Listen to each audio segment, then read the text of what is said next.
Hello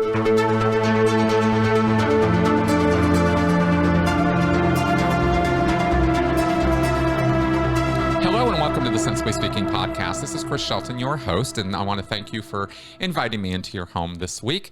As you can see, this week I am joined by guest Susan Dones, and Susan's claim to fame, among many other things, is that she is a NXIVM survivor, and in fact got out before a lot of other people kind of realized what was going on. She started seeing some things, and I pulled up her website, susandones.com, which you all should check out because it's actually a pretty interesting site. And here is what she describes herself, or describes her history with NXIVM as, in a little bit of a summary I thought I might give you guys to intro this, and then Susan and I are going to have a conversation. So she says here that I left NXIVM in 2009. But it wasn't until almost 2 decades, in 2017, it burned to the ground. Earlier, the New York State Attorney General was working with us. They collected a lot of frickin' info from us, and poof, they were gone. I was sued by NXIVM, filing over 200 fake claims against me. I won their bogus lawsuit against me, representing myself against 7 of their lawyers. I have lots of battle scars from being in the NXIVM cult and the battle to take them down after leaving. Susan, welcome to the show. Oh, thank you so much, Chris. Absolutely. Thanks for being here. Yeah. Thanks. Yeah. It's an interesting journey that you and I both have been on. Absolutely. We have definitely walked down roads other people, sort of maybe sometimes see from a distance, maybe sometimes a little closer, but not necessarily, don't always know what they're looking at. Right, yeah. It can look very normal at the beginning of the road. It can look a little bit like, oh no, this is just another happy path down life. No big deal here. Until suddenly the clouds loom and the thunder rumbles. How did you, I guess, just kind of, starting from the beginning and sort of giving the audience a little bit of background here, you got out in 2009. How long were you in, and what was, NXIVM is not a religion. It was never a religious thing. What was it presented to you as, and what was its appeal? Well, I went in December of 2000, and it was like an executive success program. That's what it was called. It was called Executive Success Programs. And I was actually in Detroit, Michigan at a program called Life Skills. And I was looking for, I had a wellness center.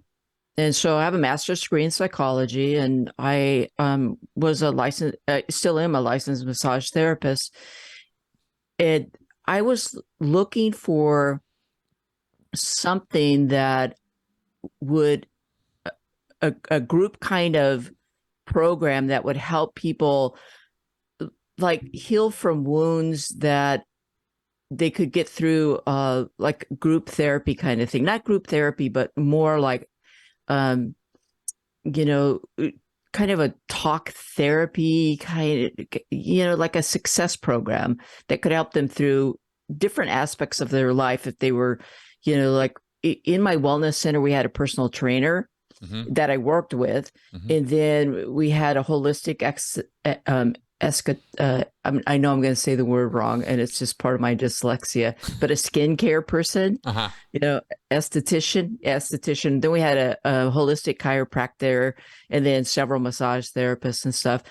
And ever since I was a little kid, I was interested in why people reacted the way they did, and it always puzzled me. And probably because I grew up in a family that had, in an extended family that had alcohol problems, and that's where people kind of went to solve their issues. They went to alcohol, and that always puzzled me. And so early on in life, I was kind of like, why do people do what they do, and stuff like that. And I remember telling my dad one day that I wanted to be a social worker. And right away that was poo-pooed because social workers didn't make a lot of money. Not like my parents made a lot of money anyways, kind of thing. And so all my life I've kind of been a seeker in like why people feel the way they do and why they react the way they do and stuff like that. And so I was at this workshop because I was looking for something to bring to the Pacific Northwest. And I had gone to a lot of workshops and stuff like that, but I didn't want to invent the wheel kind of thing. Mm-hmm. I wanted to find the wheel and bring it to the Pacific Northwest. And so I heard about this woman in a workshop, and I went there with a couple of my friends. And the whole time we were there, I mean, Friday night at the intro, she said that this is the last workshop I'm going to teach, and then I'm going to go to Albany, New York to study with Keith Raniere. And we all looked at each other because we went there specifically with the idea to bring her to the Pacific Northwest. And she agreed to that, like, why don't you come take our workshop and see if you like it? And then, all come to the Pacific Northwest. And we're all like, wait, that wasn't our agreement, So all weekend long, she kept talking about Keith Raniere and executive success programs.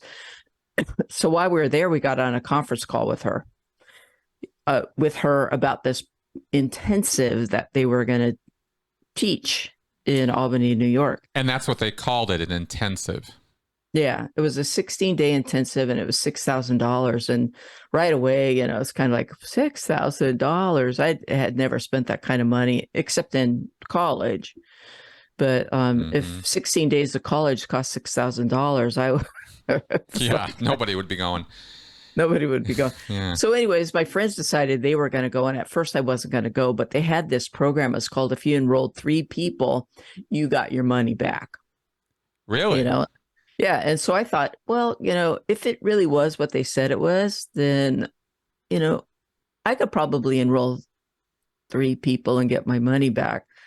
And so finally I decided if I don't go, I'm going to miss out on something. You know how you get kind of that kind of thing where you keep listening to these conference calls and stuff. And back then, Google didn't exist. Oh, sure. This was literally a conference call, not some VoIP call or Zoom call or something. Yeah, well, Google didn't exist. And so, trying to find out who Keith Raniere was almost impossible back then. And, executive success programs hadn't been in business that long. I think it started in 98, and it was just this grassroots program and stuff. So off we went, that kind of thing. And then they also had this thing where they wanted to open satellite centers, because the only program that was available was in Albany, New York. And so I wanted to start this thing, and they wanted to have satellite centers, and they built everything up like shysters kind of do, kind of thing. So off we went, and my 2 friends and I decided that, if it was good, that, maybe we could start a satellite center and stuff. So off we went. And so you were already in a kind of a place of, I'm really trying to find something that's going to make a difference, going to help me get these goals accomplished. And what was it about this that was like, oh, this is the thing I need to put down this kind of money for? What was it that made you think this is what I need to be doing? Mm-hmm. Well, they had some good marketing material, and one of the things is that, Keith was one of the top 3 problem solvers in the world, and he was in the Guinness World Book of Records, and he was a triple graduate from Rensselaer Polytechnical Institute, which is equivalent to MIT. And, there were a lot of really good testimonials from business people in the Albany area, and then some other people that I can't remember who they are now, but impressive testimonials, that kind of thing. And then some people who were athletes, that kind of stuff. Okay. So they had some really good marketing material. And when I thought about cults back then, I thought of the religious kind of cults. Right. The Hare Krishnas and that kind of stuff. And so when I walked in the door, that's what I kind of looked for. And when you walked in the door, you never met Keith Raniere. You met people, and they showed up in business attire and stuff like that. And there were a couple of what I would call kind of red flags. Mm-hmm. Like one of the classes you took was rules and rituals, and Nancy Salzman was called prefect. Her title at the school was prefect, but there were ways to kind of, what other things have titles, like I was in the Navy prior Mm-hmm. to that, right out of high school, and you called people, like commander or captain or admiral and stuff like that. So they threw the title thing out the window. And Keith was called Vanguard, and Vanguard is the leader of a philosophical movement kind of thing. But you only called him Vanguard if he showed up to the center. Outside of the center, you called him Keith. Oh, You know, okay. Okay. That's good you to know, know. yeah. And outside of the center, you didn't call Nancy prefect; you called her Nancy. Kind of Right. thing. And then Sort of akin to L. Ron Hubbard calling himself Source with a capital S. right, Literally, yeah, I am Source. That's what he said. But nobody ran around saying, Source, I have, compliance to this order. They would say Ron, right? So, of course. right. And then or like I took martial arts, and you called sensei in the building, but outside of that, like if you're at a, I know, potluck, you didn't call him sensei, you called him Bruce, Right. the kind Right. of So thing. not too much of a red flag, really, much at Yeah, all. Yeah. In the yeah, context of yeah. it. Or Yeah. like when you came in the training room, you didn't wear your shoes into the training room, and then you bowed when you came into the. But the same thing, like martial arts, you bowed when you went into the dojo. That's right. It's a But very you didn't go, ritualized yeah, process. Yeah. but only when you went into the dojo. You didn't bow when you came into the room, Right. the Right. building kind of thing. And then they had sashes that you wore, to denote your rank within the company Now kind of that was thing. I was going to ask you about that because to me I thought now that's actually weird. But what was your impression? Well, at first it was kind of like, "Oh, that is strange," but then they talk about that in the class, your rules and rituals class, and it's kind of like, "Well, where else do you do that?" So people brought up, well, the brownies, our Girl Scouts, or in the military you have rank, in martial arts you have rank, Sure. so they Sure. have this way, and they don't say, well, in the military. They say, well, where else do you do that? And people in class are piping up, oh, well, police officers have rank, you Oh know? my God, how yeah, that's a lot more clever. Yeah. So they don't say that. They let the class do that. And so what they do is they go around and they let the class demystify, Right. you know? That's right. So like when people are watching shows like The Vow or Seduced or something like that, you know, um, you're watching this fire hose of information, like, oh my God, they had sashes, kind of thing. But when you're taking the class, and they slowly drip on you, Yeah. like, oh, we're going to give you these sashes, but they don't understand that you've just taken a 2-hour class to demystify the sashes, that kind of stuff. And like when you get promoted from a white sash, which is a student sash, to a coach, which is when you've enrolled 2 people into the program, you like, now you're proud of this thing that you've earned, kind of thing, Status. Yep. yeah, Yep. yeah, yeah, or like when you've gone from a coach to a orange satch, which is proctor, you've worked your ass off to earn that thing, and so now you're so proud, and everybody does. Ooh, look at you, Proctor Dones! Look at all the work you've done to earn that thing, because of all the indoctrination. I mean, I can't help but look at my degree on the wall and go, "Yep, I get it." Right. Right. Yeah. When you graduate from college and you That's walk right. across with your cap and your gown. I mean, we've normalized the cap and a gown and the little tassel. And when you walk across the stage, you flip your tassel to the other side because we've normalized a cap and a gown and a tassel. That's right. Right. That's right. And then like when you get your doctorate degree, you wear the long sash, right? Because we've normalized that in our culture. That's We right. don't think that's weird to like have a doctoral sash, Exactly. Isn't that right? funny? Isn't that funny? So what happened? Please carry on. Right. So then, by the time the 16 days is over, you've taken 5 modules a day, you know, and the class is all taught indoctrination wise, or inductive wise. So you'll have a class on, like, say, honesty and disclosure. Mm-hmm. And so what they do is they'll teach a little bit of the class, and then they break you into small breakout groups with a coach. And so you go to a different part of to the training center, and you're in little groups. And they'll say, well, what is honesty? And they don't tell you what honesty is. They let you explore it. Like, maybe there's 5 or 6 students in a group with a coach. And so you go like, well, honesty is blah, blah, blah. And everybody else will be like, well, honesty is blah, blah, blah. And you've like thoroughly explored what you think is honesty, right? Then you go back to the big room, and the trainer will go, if it's Nancy Salzman, she'll go, well, honesty is blah. And she'll read off this piece of paper. And if it's Nancy's not there, then you shove in a tape. Well, back then it was VCRs, but then they went to DVDs, right? Sure. And then Nancy will tell you what honesty is. How interesting. Do you realize? I did not realize this back and forth was a part of the intro services or beginning part of the NXIVM process, because there is a process very similar in Scientology. Well, yeah, because Keith studied Ron L. Hubbard. Yeah, L. Ron Hubbard. That's right. Yeah. Right. Anyway, please carry on. I just find I'm going to find so many parallels here. I know I am, and I'll just comment them as I go, but I'm not going to try to make no.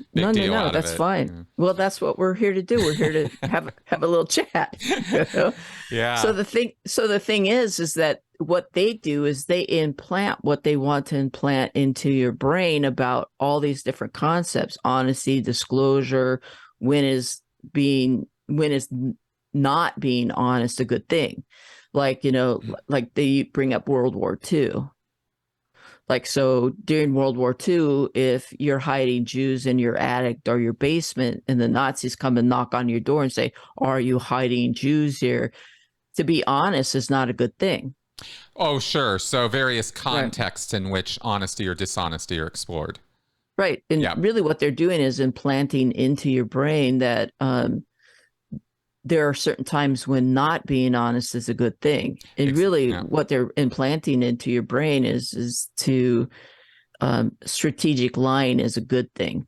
Exactly. It's the beginning step on the road to accepting strategic lying in Scientology, acceptable truths. Right. So, so like when I left NXIVM, I had certain information about the cult that was destructive to the cult. Mm-hmm. Right. Because Nancy Salzman told me about, at that time when I left, Mexico was the big cash cow for NXIVM. They had 3 large centers, and the Mexicans loved NXIVM, because they had changed the name. When Sarah and Sarah and Claire Brofman came in, it was a big coup for NXIVM, because they had billions, millions of dollars. They were 2 of the richest young women in America. And so they had trust funds that were just endless amounts of money for Nancy Salzman and Keith Raniere.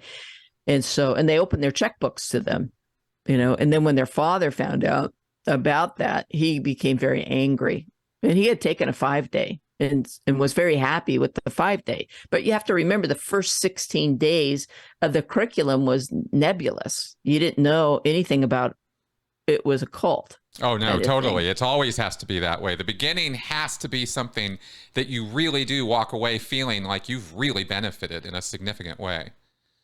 Right. Yeah. And so, like when Nancy Salzman says in the Vow 2, 17,000 people took our program and got a good result. Where are those 17,000 people?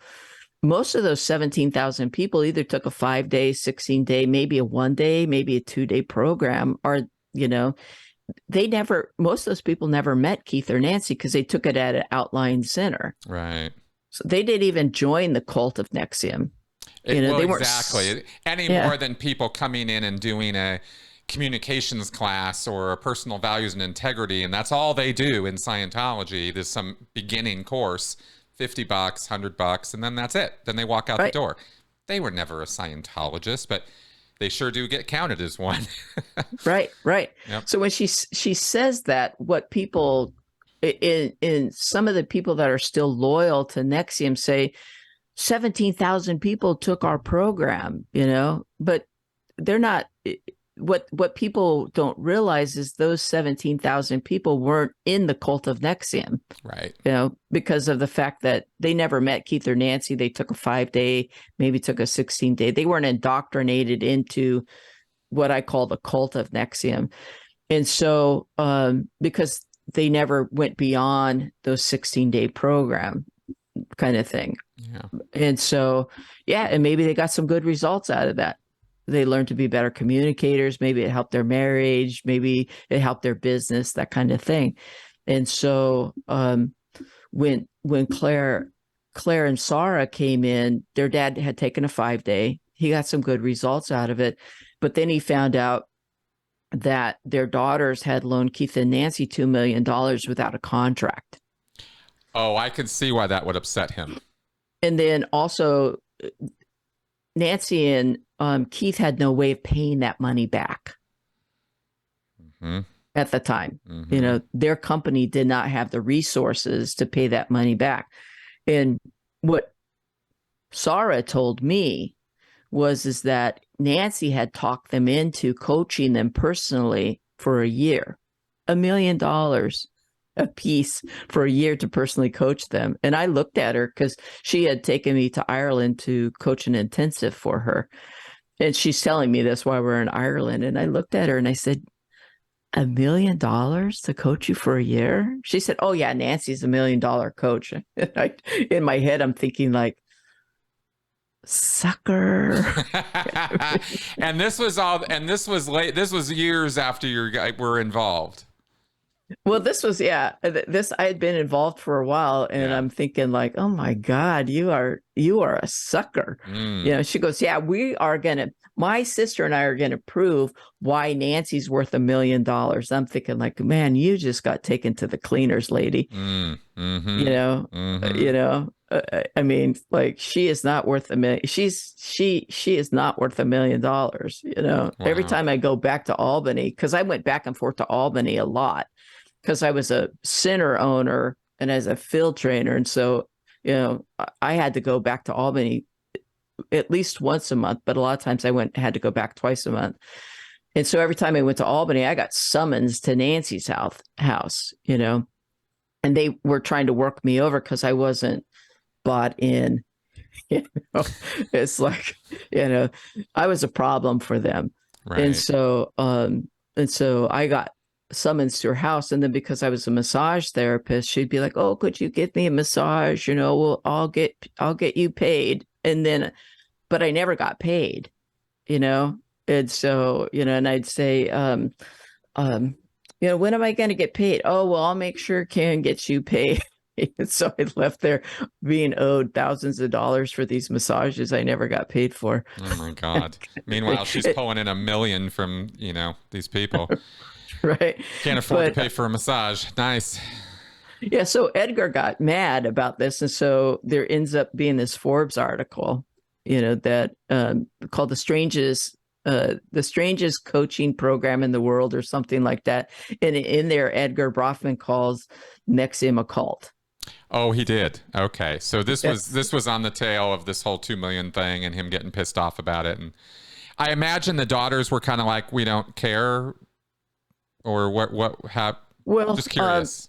That was Keith's collateral over the girls, but it was actually, especially over Claire, because she's the one who told her dad about the loan. Mm-hmm.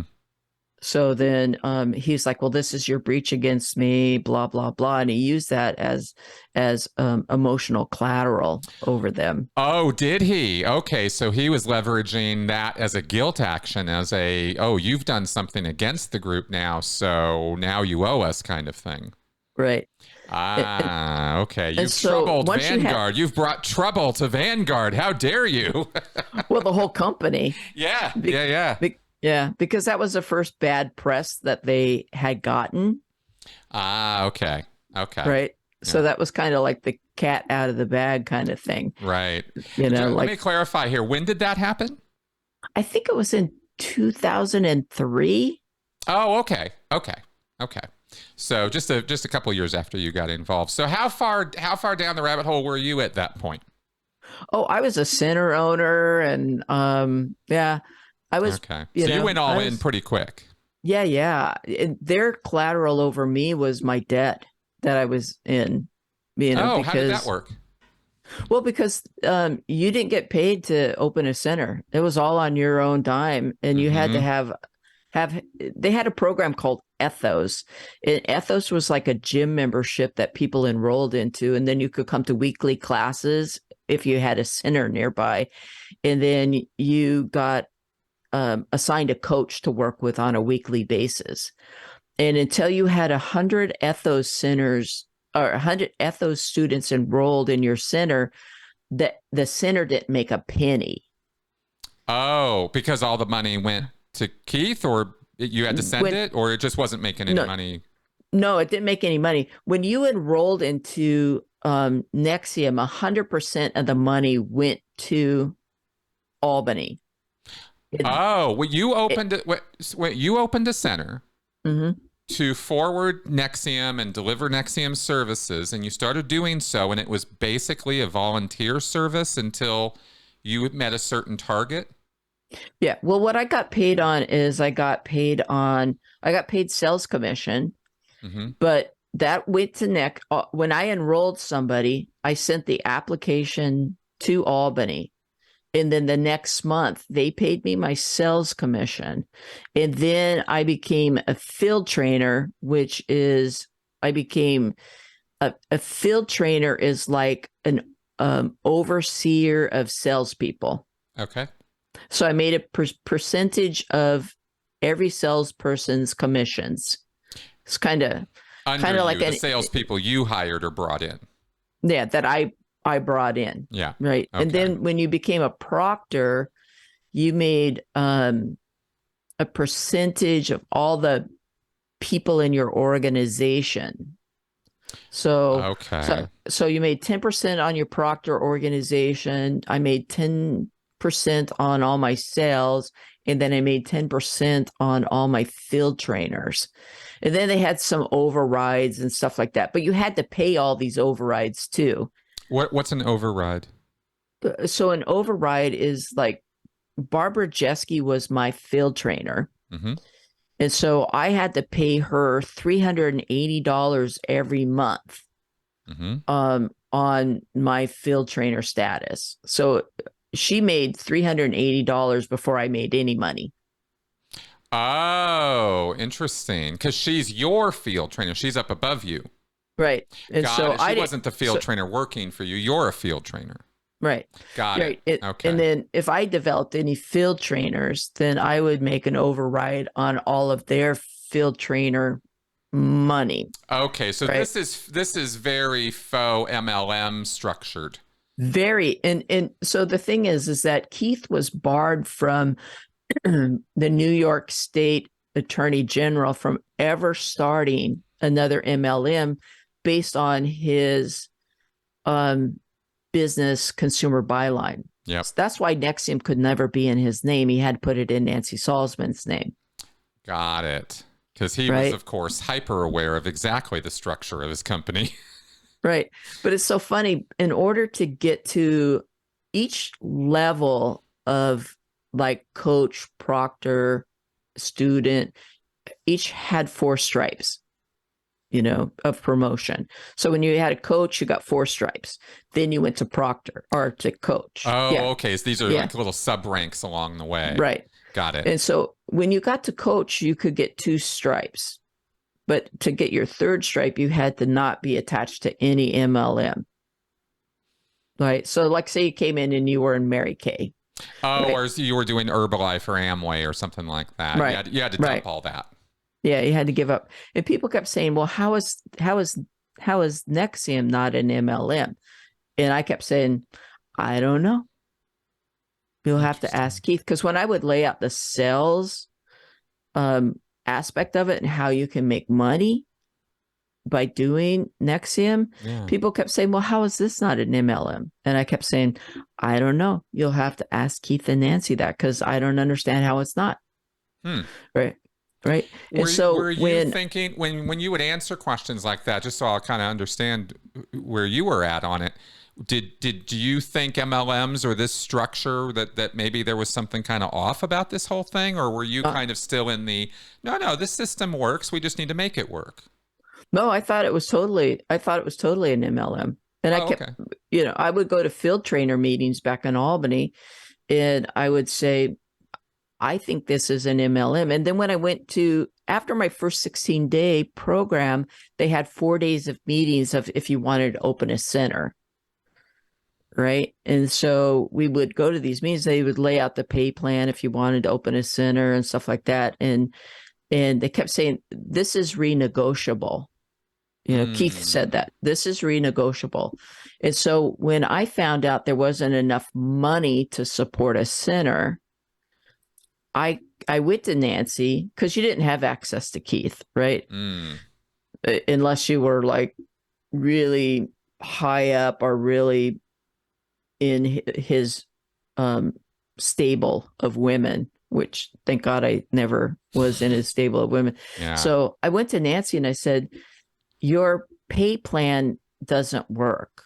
And she said, well, why? Why doesn't it? And I said, because the centers don't make money to even really pay the center bill. I said, if I wasn't a field trainer, I said, I would have to close up my center because it doesn't make enough money to pay off the debt I went into to develop the center. I Mm-hmm. said, I'm having a hard time keeping up paying the bills kind of thing. Mm-hmm. I said, I went into debt because you guys promised me that this would make me money. Mm-hmm. And I said, and I'm not really making enough money I'm having to rob Peter to pay Paul to pay the overhead.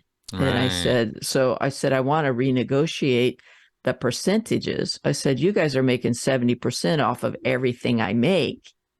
And I said, and I'm like broke all the time. I said, I don't think that's fair. Nice. So When was this? When did you have this conversation with her? I think it was about 2005. Oh, okay. Okay. Uh, And uh, what was her response? How'd this go? And she said, well, okay, we'll talk about it. And I said, well, who's we? She said, well, I'll have a conversation with Keith about it. And so, you know, I I don't, and I kept saying, well, when are we gonna have that conversation? So then finally I went to Barbara Boucher because she was on the sales committee and she was on the field trainer committee. And I kept saying, this is not working. I said, the field trainers that are in Albany are making bank because Nancy pays for all of the center's money. You guys don't have to support a center. I said, and then the other center owners were all wealthy Mexicans. you know, they had money. Oh, They had money when they walked in the door. I right. said, and I was the only outlying center besides that. And I said, you guys just think I'm the trailer trash center, kind of thing. I said, but Mm, this doesn't work. You're never going to have you're never going to have a center unless it's somebody who has wealth when they walk in the door. And maybe that's what mhm. you're looking for, but this doesn't work. You know, How suspicious were you at that point, 2005, in terms of, because I remember very, very clearly, all the way up until almost the end, really. I mean, all the way up until 2011, I was sitting at a desk trying to calculate how Scientology organizations could be profitable and, more importantly, pay their staff. Because the biggest problem we had with getting new staff was they didn't get paid shit. And I'd yeah. been doing this for years, right? And I was really kind of sick of it. And I thought there's got to be some way this could be done better. So it was always in my mind, not there's something nefarious going on here. It's more like this structure just doesn't really make sense and we can change this and make it better. And I never really connected the dot while I was still in. Well, maybe somebody at the top is screwing with this system or keeping it this way on purpose. I was always just trying to fix it, make it better. Let's make it better. We can do better. That was kind of my attitude. I'm wondering, was that kind of how you were approaching it, or where were you coming from? Well, yeah, I kept thinking that they would throw these parties for Keith's birthday, and thousands and thousands and thousands of dollars were spent on like bringing in like expensive entertainment, and then Nancy's birthday party, like thousands of dollars. They would bring in like, famous recording artists. And I'd be like, why are we doing this when, like I'm broke? And then they pay people to work at the NXIVM Center back in Albany, and they're paying them like next to nothing, to work, and like systems are broken. Yeah. And stuff like that. And, they would have coaches coach intensives and not pay them anything. And then they would have hard times getting coaches. And I asked Nancy, I said, like the head trainer makes like buku money. And, you ask your coaches to come. Well, coaches, they get paid. They just get paid by experience. And I said, yeah, but the coaches are not getting promoted, and they're, they've coached intensives forever, and they can't get promoted because they're just not good salespeople, and they don't make anything on their sales commissions because you keep changing, you keep, putting their requirements, you keep putting them out farther and farther and farther and stuff like that. So they can't get promoted, and then you won't pay them, like $15 an hour to come coach an intensive. And like, it's like, yeah, out of all this money you guys are pulling in, you can't even pay these guys even a minimum wage for their work. I mean, well, not only that, but and I kept saying, why do you guys keep suing all these people? Wait a minute. What's this now? Lawsuits? What? Yeah. And this was happening too? She just blew a gasket when I brought up the lawsuits. She said, you just don't, she had this squeaky voice when she got really mad about stuff. She said, you just don't understand, they're attacking us and they're attacking Keith. And she tried to compare Keith with Gandhi, and I started laughing. And she said, she said, why are you laughing? And I said, Keith is no Gandhi. Right.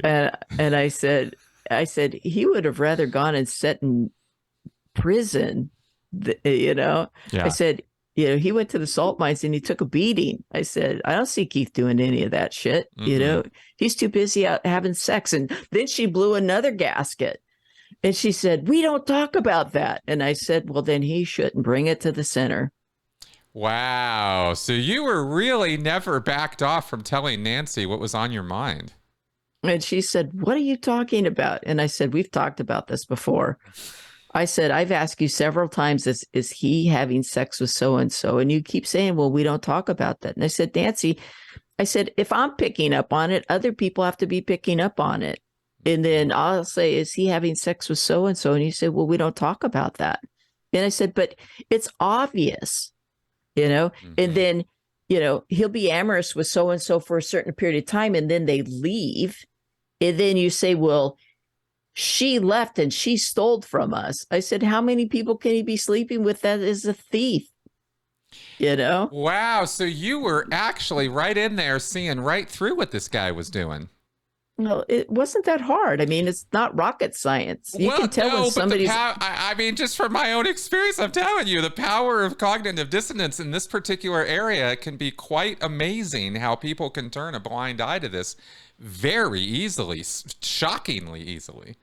So it's kind of refreshing for me to talk to somebody who was in it going, this is bullshit, Well, at the time, I thought it was consensual. I didn't know the whole setup around it. Sure, You sure, know, sure. Of course. I didn't know the entire setup around it Right. that went on. But what I found out is that Pam Kayfrieds, who has passed away since then, is Keith would be attracted to somebody, and Pam Kayfrieds would pimp the person.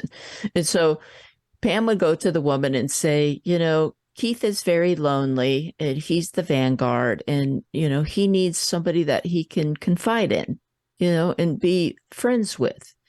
And, but because he's the leader, it needs to remain under wraps, kind of thing. And would you go on a walk with him? And of course, the woman's going to go, oh, well, of course, I'll go on a walk with him, you know? And then so Keith would go on a walk with the woman and the whole seduction thing would take place. And, I think I think men that are predators can tell when a woman is, has low self-esteem. Mm-hmm. Mm-hmm. It can be victimized. Mm-hmm. And so do you think Keith would choose the targets? Yeah, he would choose the targets, okay. And they had to fit in within his profile. Yep.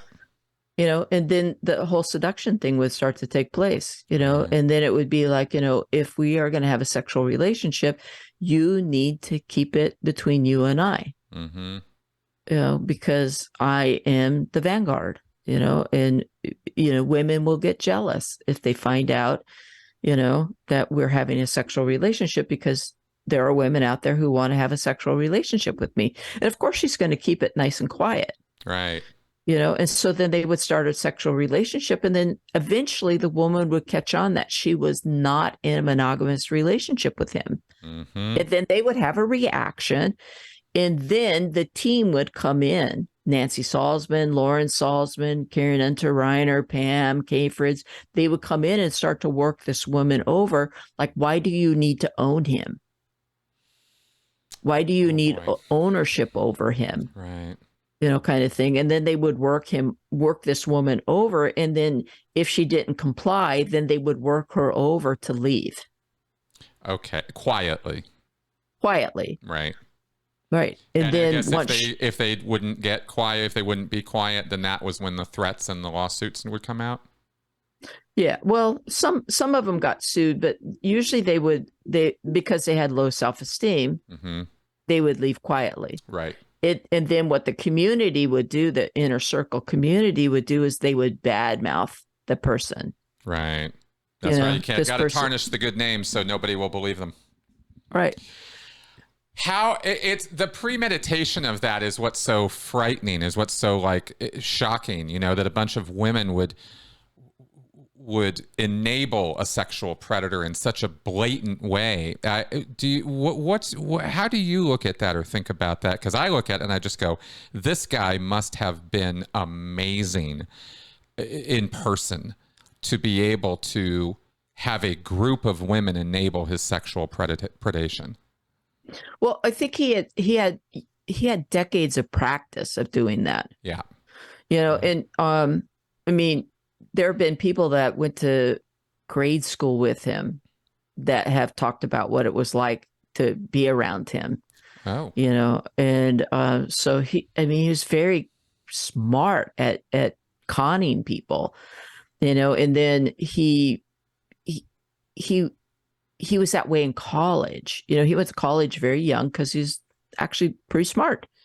And so he did it in college. And then when he started CBI, he had women that he had, a troop of women in CBI. And then he brought them in between CBI and NXIVM. He had another company called National Health Network that he couldn't be the head of because of his New York State Attorney General thing. So he put Tony Natale in charge of that. And then when that wasn't really making enough money and stuff like that, because it didn't take off that well, then he brought Nancy Salzman in and started the groundwork for executive success / NXIVM programs. And kind of left Tony in the lurch with National Health Network kind of thing. And there was I think it was about a 6-month overlap between the two, where Tony kind of came into the first part of executive success programs, but she still had National Health Network kind of thing. That fell apart, and then she left the two different companies, and then and so he had a long-term circle of people from CBI that he brought over into NXIVM with him. Pam Kayford's, Barbara Jeske, Karen Unterreiner. Oh, I don't think I realized some of the original people in the NXIVM operation had come from his earlier companies. Yeah. Okay. Yeah. Yeah. Okay. So when there were 3 of us that worked with the New York State Attorney Generals, and one of the things that we worked with was on the fact that NXIVM was a pyramid scheme. Mm-hmm. And the connection between Nancy Salzman and Keith Raniere and stuff. And we thought we had them, in regards to running this pyramid scheme. Like, I had the whole Field Trainer book about how it was set up as a pyramid scheme. And we thought we had them. I think it was in 2012. Matter of fact, I was in my lawsuit, and I had to go to my judge in camera under seal. The New York State Attorney, I said, you have to send me a subpoena, because I'm in court and have a gag order to not share any NXIVM's documents.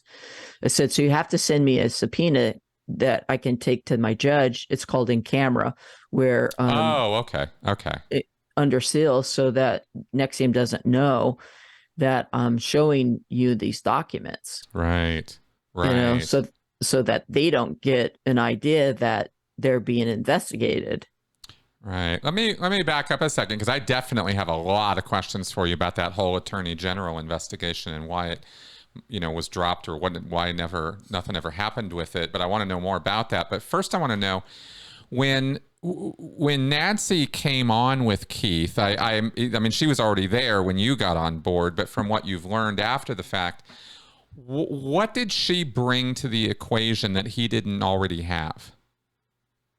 Well, she was a master trainer of master trainers in neurolinguistic programming. Okay. And so she had a lot of experience in that. And then she was also a certified Ericksonian hypnotherapist. Oh, she was? Yeah. Oh, that's interesting. So Nancy came in with both of those things and didn't particularly have a moral compass against using those without people knowing what was happening to them. Right. And then she also had contacts to the community that Keith didn't have. Okay. She had a therapeutic practice, but she also did a lot of she had a contract with Con Ed, where she went in and she worked with Con Ed is a big power company on the East Coast. And so she went in, she worked with workers at the Con Ed and stuff like that. She did a lot of corporate training and stuff like that. And so she had contacts that Keith didn't have. And he needed a front woman.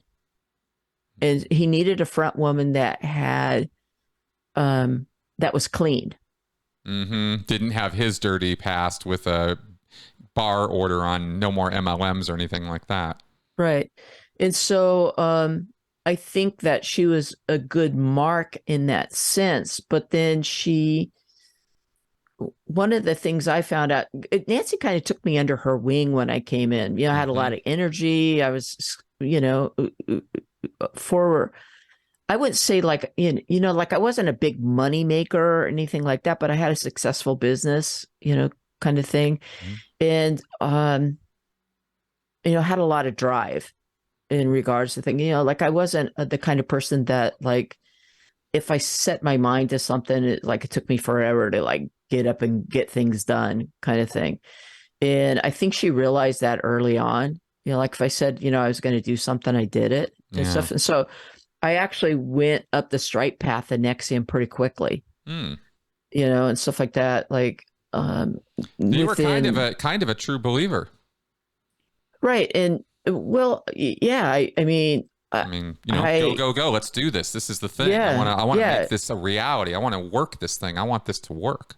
Like you had to be a proctor to open up a center, Yeah. and so like within a year, I was a three stripe proctor, and I had the groundbreaking my opening of my center, kind Mm. of thing, and people, I was well liked in the community and stuff like that, and people are like, "Wow, how are you doing this?" I filled intensives in my area and stuff like that, and um, so it was you know, and I don't want this to sound egotistical because I don't mean it that way, but I was kind of a superstar. Hmm. Hmm. I go back to Albany and people would be like, wow, Susan's here and stuff like that. And I was never really, I'm not a cliquey kind of person. So like I got along with everybody, I wasn't in the inner circle kind of thing. Yeah. And I found Keith kind of creepy, like I didn't really like Keith. Hmm. Yeah, like day 5 of my first intensive, it was New Year's Eve, and they had a big New Year's Eve party, and like people, he came in and did a forum at our intensive, and I I just thought it was kind of boring. Yeah, Huh.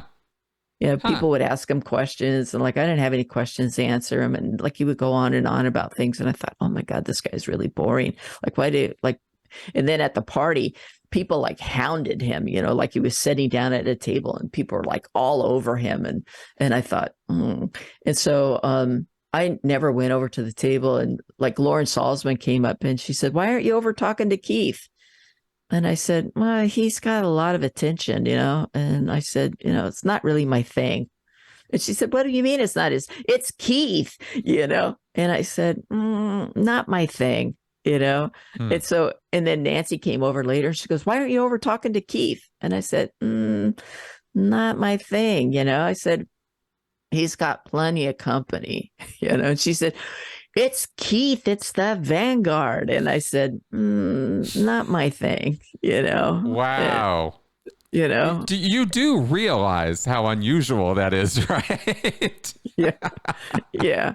But I mean, most people, as you could see, I mean, that's actually a perfect demonstration. There's the entire room, you can't get enough of this guy, and you're over there going, yeah, no, I don't think so. I don't know, but my creep radar went off. Yeah, yeah. Good on it. Good on Yeah. it. But at the end of it, the end of something like that, you had to stand up and go like, "We're committed to our success," and you had to clap and you had to bow, and then you had to go through the line and do this little handshake kind of thing, and then everybody had to do like this little kissy thing, and I went like, I don't want to do the kissy thing."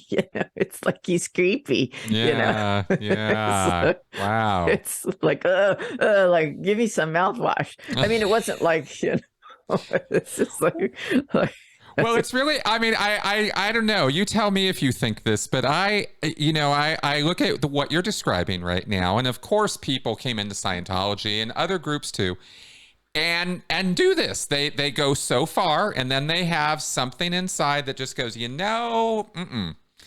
and they just won't necessarily take that full plunge, that all the way commitment, that, oh, this is the guy and this is what I have to do now, right? Kind of thing, and falling all over themselves to be all over this guy. And you just weren't that kind of, you just didn't quite want to do that. Was there anything else besides his sort of creepdar, your creepdar going off there that kind of registered something? I mean, were there earlier issues or problems that were also there, or was it just, nah, this guy just ain't all that? well, that was the first 5 days. So I mean, that's the first time I ever met him. So I don't think there could have been anything earlier. Okay, fair enough. Fair enough. So I don't know. Right. It was just I don't know. It was just something. Something good. I'll tell you Yeah, that. I mean, it protected me, I guess. But I don't know. It was just, and then when I would go into, I used to. He loved to play volleyball. Mm-hmm. Definitely got that from the vow. Yeah. Yeah. Yeah. And so it used to be really fun to go to volleyball, because it was, one, it was earlier. And so whenever I flew into Albany, I always flew in time to go to volleyball, Mm. because it was fun because you got to play with the community. But then he became very possessive about it, Mm. and he had the A team, and the A team always had to play, and you very rarely got to play volleyball. And so I stopped going. And then Nancy would be like, how come you're not going to volleyball? And I said, because you don't get to play anymore, you know? Mm-hmm. Mm-hmm. And she said, but you get to be with Keith. And I said, so I get to go sit on the bench and watch Keith play volleyball. I said, that's not any fun. Right. And she said, but you get to be with Keith. And I said, so I get to watch the A team play volleyball. I said, that's not fun for me. Hmm. And she said, but you get to be with Keith. And I said, but that's not fun. I said, so I get to go sit and watch volleyball till 6 o'clock in the morning and then I have to be at an intensive at 8. I said, I said, why would I do that? She says, because you get to be with Keith. And I said, fuck that. I said, I'm not a Keith groupie. I said, when are you going to get that through your head? Like, she said, that's a problem. There it is. I said, no, that's not a problem. I said, why is that a problem? She said, well, that's your breach against Keith and you just don't get it. And I said, no. I said, I don't understand why that's a problem. Right. She said, that's the problem. And I said, he doesn't care if I'm there or not. Mm-hmm. I said, you care. You're vested because your West Coast leader doesn't care. You were nailing it, man. You were nailing it. Those are important little bits of time right there. Nancy was really making an effort. Now, let me ask you a question, because I have rather strong opinions about Nancy, but they're not necessarily founded on. I mean, I've never been in the same room with the woman, so I recognize I'm probably bringing some stereotypes and preconceived notions to the table as well, and I'll own that. I have my education and my ideas about people, and I'm willing to change them for individuals who are not that. I'm told, for example, that I haven't yet had a chance to watch Vow season 2. I'm told she really honestly makes change in the course of that season. I still have my doubts. Even hearing that, I'm like, really? But let me ask you, at that moment, at that time, right there, when she's doing that, was she doing that because she was so enthralled with him? Or was she trying to just get you enthralled with him? Or what do you think? What do you think the motivation was behind this repetition of, but it's Keith, when this is a business thing. This isn't some religious thing. What are you talking about? What do you think? I think that Keith pushed her to push me in that. So I think Keith gave her a lot of feedback about the fact that, that I just didn't give a shit.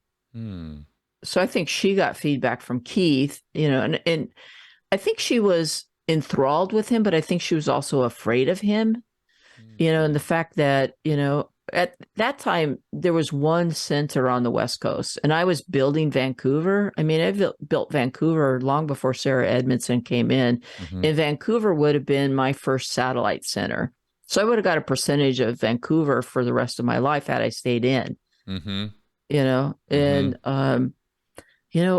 in the grand scheme of thing, they wanted beautiful, rich people is really what they were going for. And I didn't fit either one of those categories. Right. So no, they were looking more for the Sarah Edmondsons of the world.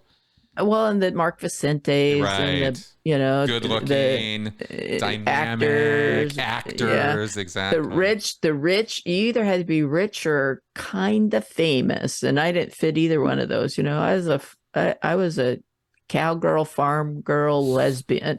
I didn't fit into any of those categories.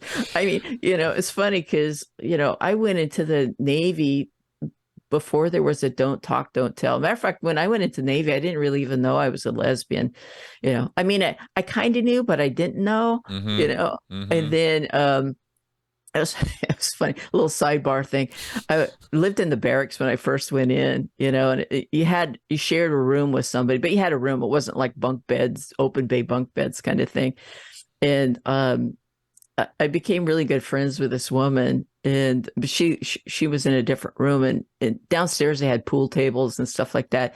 And some of the girls started hitting on me, and it was really confusing for me. Oh, wow. Oh, wow. It was really, really confusing for me. So I was talking to my friend Ivy. I went to her room and I knocked on the door and I said, "There's a couple girls down in the pool room and they started hitting on me." And she goes, "Well, of course they did." And I said, "Well, what do you mean?" And she said, "Well, look at you. Look at the way you carry yourself and stuff like that." She goes, "You're just a lesbian chick bait." And I said, "Well, what are you talking about?" Like, what are you talking about? She goes, "It's the way you carry yourself, Susan." And I said, "I don't understand." She goes, "Well, you don't carry a purse, you don't wear makeup, you don't wear girly clothes." And I said, "Yeah, but I grew up with horses and stuff. It's just the way I am." And so after that, I started wearing makeup and I went and bought a purse and everything and stuff like that. And then I had guys hitting on me all the time. So it's like I couldn't win or lose. Right. Yeah, so it took me a little while to kind of figure out myself, Yeah, totally. kind of thing. Yeah. So, but anyways, I go into NXIVM, and then it's like when the Mexicans started to come in, they're like really Catholic and really strict. And Nancy pulls me aside. She goes, "You can't be gay anymore." And I'm like, "What the hell are you talking about?" She goes, "The Mexicans," she said, "they have a hard time with gay people." I said, "So what?" She said, "You can't be gay anymore." And I'm like, "Oh my God." She was literally just trying to command the gay away? Like, yeah, for real? I said, "So you want me to go back in the closet?" She goes, "Yes, please. You have to. You can't be gay in intensives." I said, "Oh my God. All right. So you don't want me to talk about being a lesbian? Oh, I can do that. Okay." Wow. Like, oh my God. Jesus Christ. It's like, wow, man. That is something. So I just think a part of what they were trying to do is, now in retrospect, I think they were trying to drive me out. Once Sarah got to a certain level, is when I look back in their behavior towards me, it's like, oh God, were they trying to kick me out without saying, "We want you to leave"?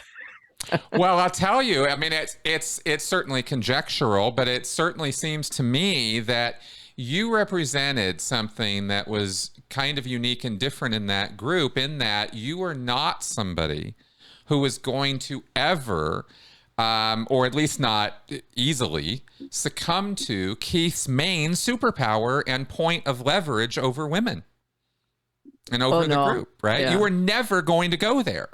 And I think that was sort of your kryptonite there in that time and place. Yeah. Well, when Jeunesse first came out, their women's program, they only had a weekend. They had a weekend program, and then they had like little Jeunesse groups that you could do. Like you could start a Jeunesse group, and it could be based on whatever you wanted to. Like they had Jeunesse knitting groups and baking groups and stuff like that. Oh, really? Yeah, and so I went to the first Jeunesse. Oh, we should stop for a second. Tell the audience what's the Jeunesse group? What is that? Jeunesse was their women's program. Okay, because they had a men's program and a women's program. Well, they didn't have the men's program yet. Yeah, okay, but the Jeunesse started first. Yeah, Jeunesse started first, and it was supposed to be like a women's empowerment group, and this is before DOS. Yep. What came out at the very end. So I went to a Jeunesse. They put one on in the Seattle area. So Nancy said, "Oh, you should come to Jeunesse," and so I did, and it was like the most misogynistic, horrible program I ever went to. It was like, they were talking about why men could not be monogamous. And I'm thinking like, oh my God, this is like knock women in the head, drag them back to the cave and rape them. Yep. And I'm thinking like, I went to Nancy and I said, what bullshit are you teaching? And she said, oh, well, it's really, men are not really hardwired to be monogamous. But women, they need men to protect them. And I said, like, who the hell came up with this, Keith? Is this Keith's way of justifying why he should have multiple sex partners? I said, this is bullshit. I said, you're setting women back to the 1900s. I said, this is such bullshit. Women need to be protected because they have the babies and they need a man's name and they need to be protected. I said, like, is this for Armageddon? Are you waiting for Armageddon to happen? I said, this is bullshit. I said, I don't want any part of this. I said, you'll never teach it at my center. Wow. I said, when was this? When did this happen? This was in like, I don't know, 2007, 2008. I don't know. I have to say, only because I am shocked you lasted another 2 years before you got out of there in 2009, right? I mean, if you had a Scientology mission holder, which is basically the equivalent of what you were operating a field center remote from the main activity in Albany, which was the sort of center of the whole thing, right? Mm-hmm. And in Scientology, they have what are called missions. And it's up to the mission holder to make it go. They're not getting any financial help from central management. Right. In fact, it's used to be called a franchise. That was the franchise system that Hubbard developed in the 50s and 60s. And then they changed it to, religious terminology with a mission. But the concepts are the same. And even Scientology mission holders were getting more of an income percentage than you were, which is fascinating to me. But if a mission holder even dared breathe any of this kind of stuff to a middle manager or an upper management person like a Nancy Salzman equivalent in Scientology, it would have been, immediate and not unthinking justice would have just like rained down on the person immediately if they said, well, did David Miscavige come up with this bullshit? I'm not teaching this shit in my mission. Oh my God, the walls would come down. So I'm just, in terms of parallels, I find this interesting. Nancy was so willing to, listen to your just straight up, fuck off. This is not happening here. That's really kind of cool of you, but what happened? Did Nancy just kind of roll over and go, okay, or what happened with that? Oh, well, of course she didn't just roll over. Yeah, I didn't think so. Obviously she gave me a piece of her mind, but what could she do? I paid the rent. Right. Right. And every time she wanted to give me feedback about that, I said, well, when you start paying the rent and you pay the bills at my center, you can tell me what I can do and what I can't do. I love it. And I learned that I learned that lesson early on when I bought my first house and I told my mom she couldn't smoke in it. And she had a cow about it. And I said, when you pay, because I remember my mom used to say, when I would say, like, I don't like those clothes. And she'd say, well, when you get a job and you can buy your own clothes, you can buy, you can wear whatever you want, Right. And so when I told Nancy, when she was having a cow about it, I said, well, when you pay the bills at my center, you can tell me what I can and can't do. Right. But until then, you can't tell me what I can and can't do at my center. But I'll teach the curriculum that the way you want me to teach it, but I'm not teaching this at my center. Yeah. Yeah. And there was no commissions to be made from teaching Jeunesse. All 100% of the commissions went to NXIVM. Same thing if I enrolled somebody into a VIP training. Oh, what's that? Well, they had a VIP. It was a 16-day. Well, it's actually the first 5 days of the 16-day training. Is the VIP training?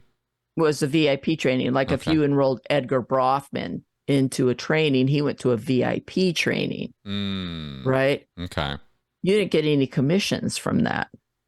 All the commissions went because they charged more money, but you didn't get any money from that. Because I sent somebody foolish structure. I know, because I sent somebody to a VIP training, and it was this woman that I knew, and she was personal friends with Steve Jobs. Mm-hmm.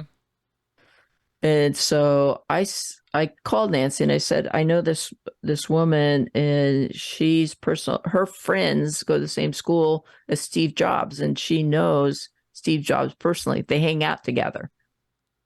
And so she could come to my center Mm-hmm. and take the 5 days, or I could send her to the VIP training. Oh, honey, send her to the VIP training, blah, blah, blah. And it was a lot more expensive to send her to the VIP training. Right. But to not even get a commission on it, it de-incentivizes it. It's just so weird to me. They were so fucking greedy. They couldn't even structure something that would incentivize the lower levels to keep it going. You know, it's just so MLM. It's so MLM. So I sent her to VIP training. They treated her like crap because she had kids, and they were trying to teach her how, like, you know, when somebody's really wealthy, they're going to treat their kids differently, right? Mm-hmm. You know, give them certain things that, maybe you shouldn't give a kid, right? Because they're parasites, right? Kind of thing. And so I'm sorry, I want to make sure I understand what you mean by that. What are you saying? Well, like if you buy your kid a laptop, mm-hmm. Maybe your kid didn't earn the laptop. Oh, sure, right? sure. Way rich people right. definitely spoil their kids. No question about that. Right. Yeah. So they give her a hard time about, because part of the 5 days is workshops on parasite producer, right? Oh, got it. And they were basically accusing her of that. Right. And so she had a horrible time at the 5 day because they confronted her about that kind of stuff. So, and then my commissions don't show up. So I call accounting to find out where. Oh, well, we don't pay commissions on that. So then I confront Nancy and I say, well, what's my incentive to ever refer somebody there? One, you treated her like shit, so you're not going to get to Steve Jobs. Yep. Now my chances of ever getting to Steve Jobs through this woman is blown, right? Yep. You blew it for me, right? And you treated her like shit, so now I'm never going to get her to even come to the last 11 days, and I don't get any fucking commissions. Like, what the hell? What's wrong with you people? Basically, yeah. What did she have to say for herself? Oh, well, she just justifies herself, Yeah, sure. Blame the victim, probably. Maybe it wasn't appropriate. I said, you told me to send her to you, right? And you would take good care of her, and you just blew it because you're heads up your ass when it comes to, certain people. You would have never treated Edgar Brofman that way, even though his kids give you millions of dollars. $68 million Keith blew in the commodities market of their money. $68 million. Good God. That is not chump change, man, on any metric. Wow. Wow. So how interesting. I love the compare and contrast on this, because it's just so interesting how these little cult worlds build themselves up and end up, tearing themselves apart over this kind of stuff. And it's just such greed and avarice going on here.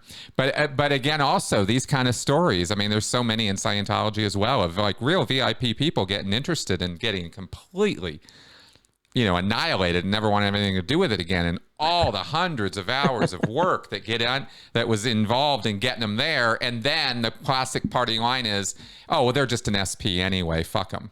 Right. Right. Yeah. I mean, she blew it with Edgar Brofman, and then she blows it. I mean, her anger would get in the way so much, but when you're talking about how she was in the vow, how Nancy was in the vow, yeah. I don't think that she ever really, I mean, there's certain things I think that she started to realize, but I don't think she ever really gets it, Mm-hmm. I don't think to this day, unless she's woke up in prison, I don't think she really gets it. I mean, nobody's gotten a letter. Right. She could go to the judge and say, hey, look, I want to send out some apology letters. Right. And he would gladly let her do that. Right. I went to her sentencing, and she just, she didn't apologize to anybody in the courtroom. Right. That was at Yeah, at I her don't. sentencing. I mean, people have tried to tell me it is absolutely positive that she made change. She totally got it. She saw what was wrong. I haven't, like I said, I haven't watched it yet for myself, but I don't believe it. Yeah, I don't You buy it know? for a minute. She's a really good actor when it comes to emotional control. Yeah, that's that exactly. And that Yeah. NLP stuff, and when you put your stuff into applying and utilizing that as a tool of manipulation and control for decades, which is exactly what she did, right next to a sexual predator who she enabled and justified. I don't think she's come anywhere near close to realizing the magnitude of the impact she personally is responsible for on hundreds, if not thousands, of people's lives in a very negative way. That's a hard pill to swallow. And so I get how hard it could be for her to get that, but I don't think she's gotten anywhere near that yet. Mm-mm. Well, she shows, and when she talks about nature of emotions Mm-hmm. in the vow to, Mm-hmm. she demonstrates exactly how she can control her emotions Right. in that. And then she like she called herself a psychiatric nurse throughout the whole time, and that she was a therapist. Well, one, she wasn't a licensed therapist. Mm-hmm. You know, she was an NLP practitioner in Ericksonian hypnosis. And then, so I asked her one day, we were going off for coffee, and I said, "So, how did you, how did you charge insurance clients?" And she said, "Oh, well, there was a woman in our practice that was licensed to charge insurance clients, and so she would charge our clients and then take a percentage." And I just kind of cringed, and I said, "You know, that's insurance fraud, right?" And it said, as soon as you put the bill in the mail, because back then they didn't have online billing. Uh-huh. And I Mm-hmm. said, Mail fraud. as soon as you put the bill in the mail, that becomes mail fraud. Yep. And she said, "Oh, Susan, you're just so straight and narrow." And I said, "Yeah, but because I build in clients, and in my massage practice, I'd have people got in a car accident or something, and they'd say, 'Oh, could my husband come in and take one of my massages?' And I'd be like, 'No.' I said, that's against the law." "Oh, well, who would know?" And I'd say, "You, your husband, and me." Mm-hmm. And if anything untoward happened, the authorities, like, Right. come on, think about this, It's like no, come on. he could come in and pay me for a massage, but Right. not through your insurance company. Exactly. Come on, guys. And then she also said she was a psychiatric nurse, and I said, "Oh." So one day, another day, I said, "Where did you get your training?" And she said, "What do you mean?" And I said, "Well, it's a specialty. Psychiatric nursing is a specialty. So, like, where did you go get your training?" She said, "Well, I didn't." And I said, "Well, what do you mean?"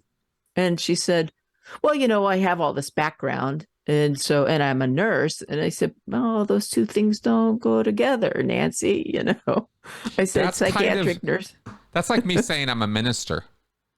Yeah, yeah, because you got an online degree, Well, online because I spent certificate 20 to man. years in a religious cult. Right, And I did the minister's course. When I was in Scientology, there's an actual class to be a minister. I did it. right. I'm a Well, minister. I actually have a certificate that says I'm a minister because I wanted to perform my sister and brother-in-law's marriage. Oh yeah, you can go do it. I'm just saying it's, Right. it's just like there's a lot more to some of these professions than I maybe not minister, but Right. you know what I mean.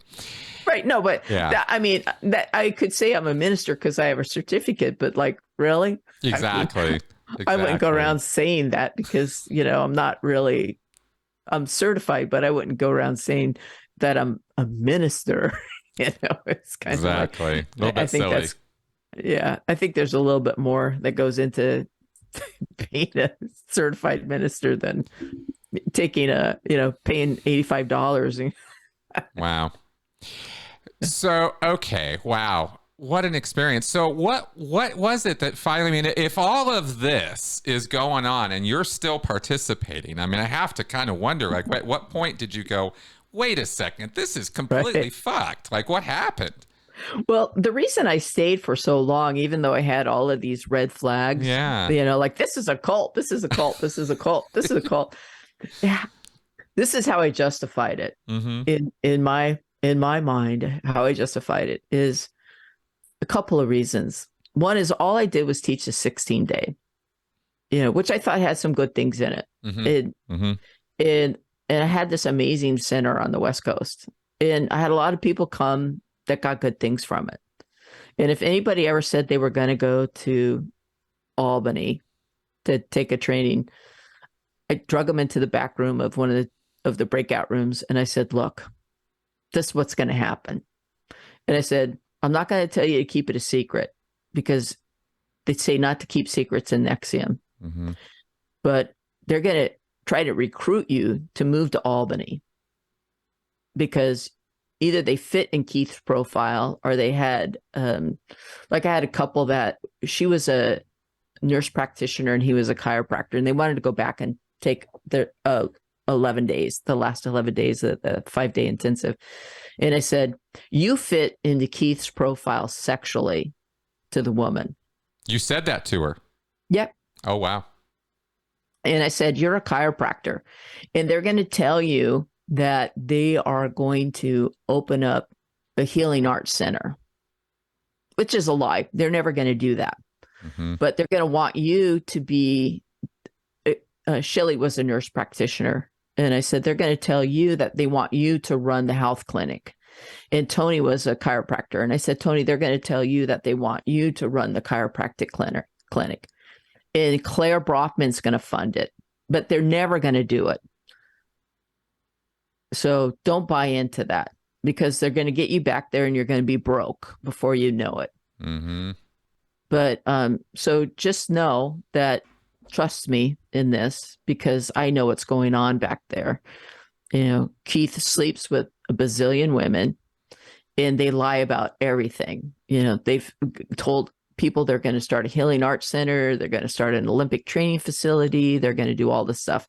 They don't have the land to do it. They don't have the architectural plans to do it. They don't have any of that shit. So please don't buy into it. Yeah. I said, if you want to go back there and experience the mothership, do it. But don't buy into any of their bullshit about they want you to come back there. Really what they're looking for is people that will work for them for $15 an hour. But you'll never work as a nurse practitioner or a chiropractor in any healing arts center that they're planning. Yeah. Said, but go enjoy your time, meet Keith, meet Nancy, go to volleyball, whatever. Yeah, whatever you feel like you need to do, but please do not contemplate moving there. And I said, and if you want to tell them that I told you this, I said, I'm not going to ask you to keep my secret, but they'll just know that they're just going to beat the shit out of me for a while over it. Mm-hmm. And wow. And that was when were you saying stuff like that? This is near the end? Yeah. Yeah. Yeah. Because I imagine the cognitive dissonance of that, well, this is really good stuff. I want to keep training. I want to keep helping people with this stuff. But Jesus Christ, the inner circle of this is so off the fucking rails. It's like a cult. I mean, that must have been a lot of noise in your head. Yeah. Yeah. And then the other reason I stayed in is I was in tremendous debt. And I knew as soon as I pulled the plug that I would have to file for bankruptcy. Oh, wow. Okay. So their collateral over me was my debt that I got into. That's what you meant earlier. Okay. Now I get it. Yeah. Yeah. And so, I mean, we had a really good community in my area. And so and people were getting good things out of being there, and so I tried to keep the cult of NXIVM out of my training facility. Right. Like in your mind, was it a kind of thing of, look, this is cool. What we're doing here is good. What they're doing over there is the whack stuff. Yeah. Yeah. Okay. That I can see how you could work that, how that could work out. Yeah, totally. Yeah. And then I did lose one couple to Albany. they did move back there, and they bought into the fact that Claire was going to build a Olympic training facility. Mm-hmm. They did buy into that. And they moved back there, and they ended up being farm setters for Claire. And then, but I was able to bail one of them out when I actually did leave. Right. And so what got me to leave, what was the final straw, was when I went back there, and Nancy she was in a jaded place when I got summons to her house. And usually if I showed up and she was jaded and really agitated and stuff, if I could get her out of that mood by getting her to talk about what was going on for her, then I usually didn't get a major ass kicking, kind of thing. And so finally I got her to just settle down and tell me what was going on. But what she told me was earth shattering for me. And she said, first she started saying the Mexicans pay in cash, which I didn't understand why that was a problem. And I said, well, okay. So like, why is that a big deal? And she said, well, we're bringing that cash across the border. And I said, well, why doesn't Edgar Boone was the head of Mexico. He was the first one to came. He was kind of like the Tony Robbins of Mexico. That first course I went to, that life skills in Detroit, Michigan, I was telling you about. Yeah. He went to that course and kind of took the curriculum from that course, went back to Mexico and started teaching that course, that curriculum, and kind of became the Tony Robbins of Mexico. When that woman who took that training and then went to Albany to study with Keith, she brought a lot of people from her training program to Albany. So, which one are we talking about? Remember when I told you when I was in Detroit, Michigan, taking that life skills course? When she shut her company down. Oh, her. Okay, got it. Yeah. Yeah. When she brought in a whole bunch of people from her training program. Matter of fact, the first intensive I was at, I think there were 38 people in that intensive. Okay. Wow. That would have been like, wow, this is really something. Yeah. There's really something good going on here. Look at all these people. Yeah. A lot of those people were from her training program. Okay. Later on, Edgar Boone was brought in from Mexico. She brought Edgar Boone in from Mexico. Okay. To take executive success programs. Then he went back to Mexico and recruited a whole bunch of people in from what he was teaching in Mexico. So Mexico grew pretty quickly. Yeah. And so Mexico in 2009 was NXIVM's cash cow. They made the most money out of any place. Canada was very small at that time. It was mostly just Vancouver. And then the West Coast was just the Seattle area. Interesting. California hadn't even grown yet. I mean, there were people from California, but they either came to Seattle or they went back to Albany. They didn't have any centers in California yet. And then so Mexico was really large. And when Nancy told me the Mexicans paid mostly in cash, I said, well, why doesn't Edgar just put it in his bank account and then wire the money up here? And she said, well, we don't want to pay taxes on that cash. And I said, oh, okay. Yeah, more wire fraud, more tax fraud. No big deal. Yeah. And so she said, we're bringing the cash across the border in $10,000 increments because it's legal to do that. And I'm thinking like, well, it's legal to do that, but you're not paying. And I'm not saying this to her face. I'm just figuring it out inside my head. Right. And so when Nancy had her house built, it wasn't actually her house. I think Sarah Brofman bought the house and then put a ton of money into remodeling it for Nancy. And it's this beautiful house in the suburbs of the area where a lot of NXIVM people lived. And she showed me around the house, and in the basement, she taking me to this room that she called the war room. And in the war room, there is a table where, they have these meetings and stuff. But on the way there is this huge safe. I mean, really big safe. It's probably the size of like 3 5-drawer filing cabinets. Oh, wow. Like you could actually you could kind of fit into this thing yourself. Yeah. Big safe. Yeah. And so I said, wow, that's a big safe. And it's like, wow.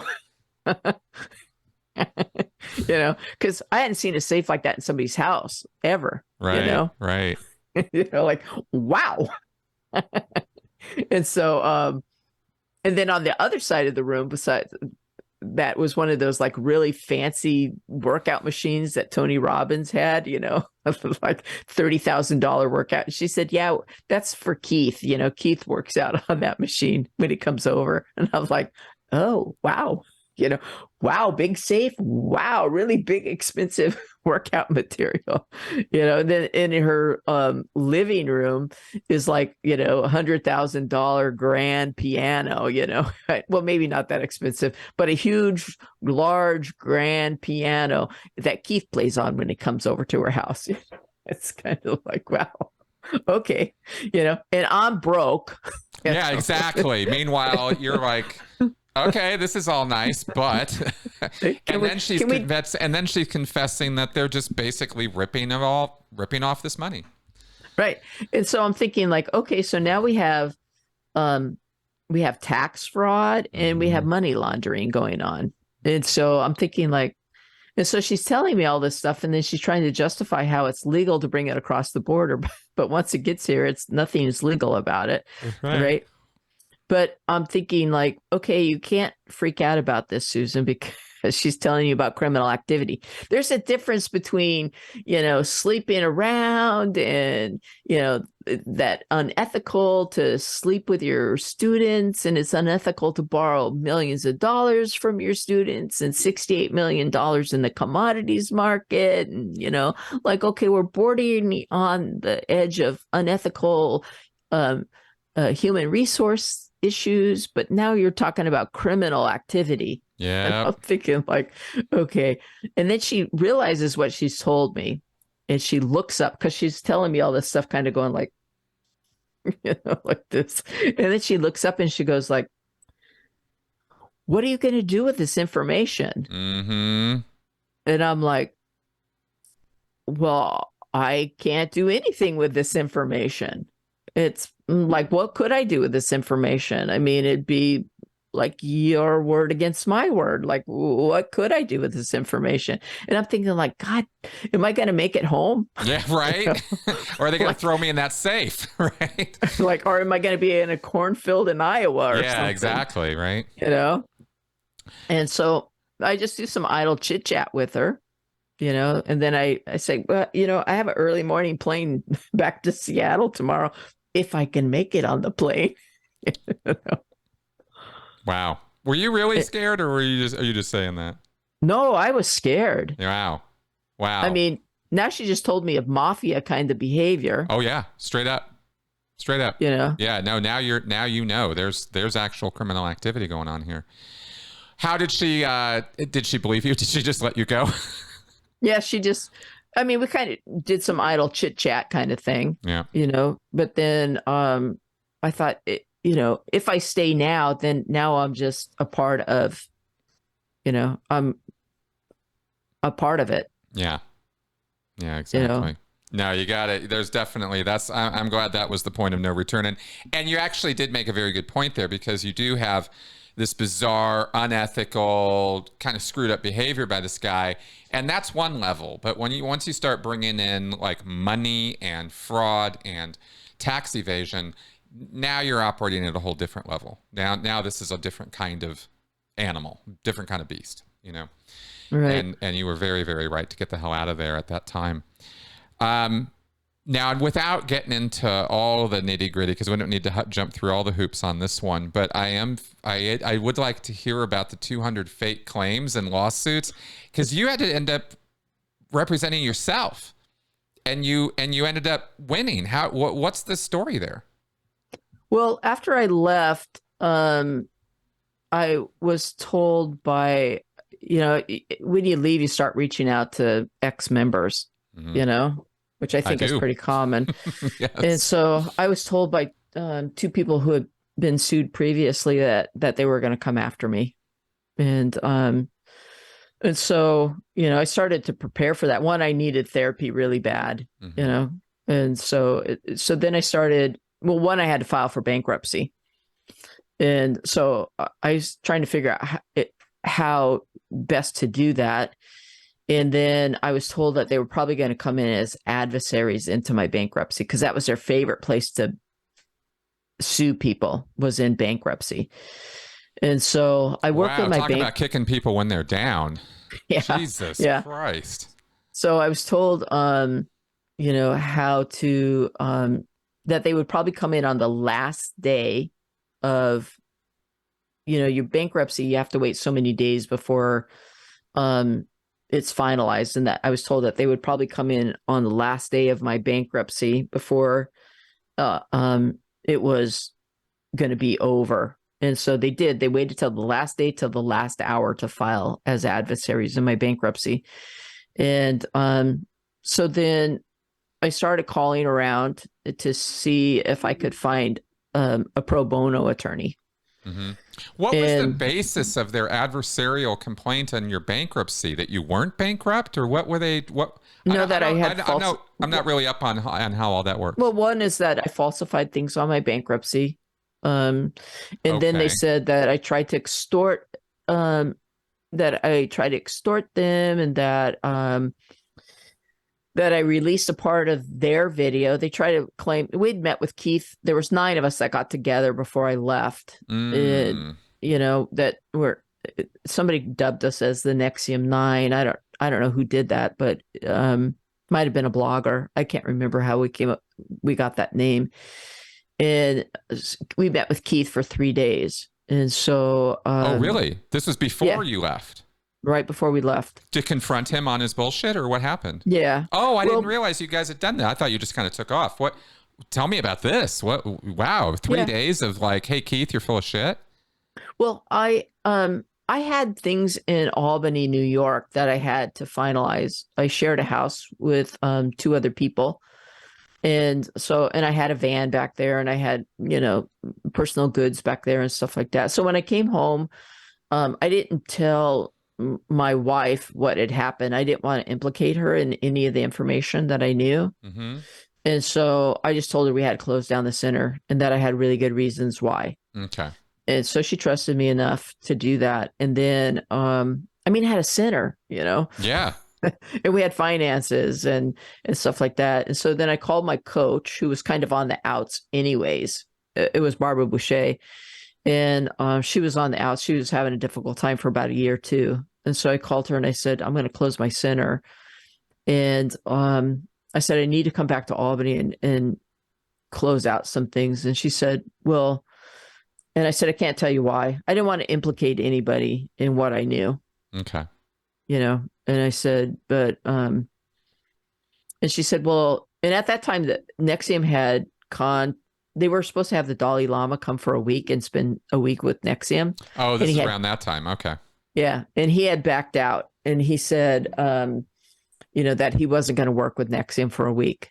And so they had a bunch of people had bought plane tickets and all this stuff. So NXIVM decided they were going to have a week long of workshops and stuff like that. Okay. And I had originally had bought plane tickets, and, I already had a house to stay in and stuff like that. And so Barbara said, well, why don't you come back? There are a bunch of us that have concerns, and let's meet. And I said, I'll meet with you guys because I'm going to come back anyways to get my stuff. I said, but I'm not going to stay. I've made up my mind and I'm leaving. And so Barbara said, well, why don't you come back, but why don't you stay with me? Because I know your house is going to have people staying at it, because we had extra rooms at our house that we rented out. And I said, okay, whatever.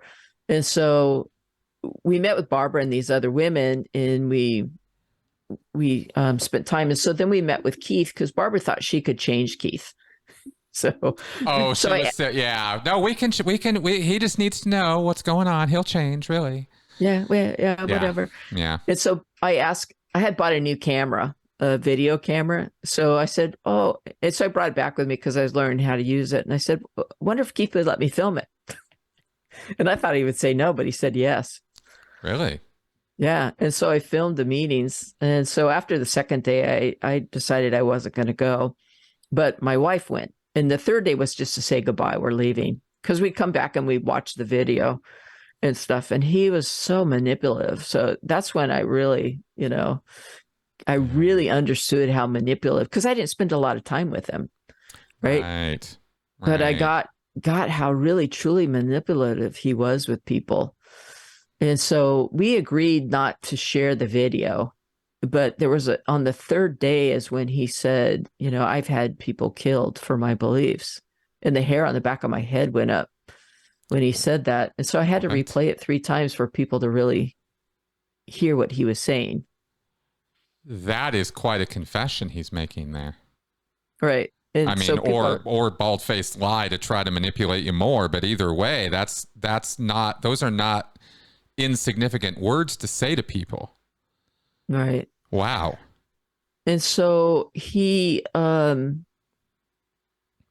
so I released that part of the video on a private YouTube channel. Mm. And sent it out to, I think, 23 people. And I said, please don't share this.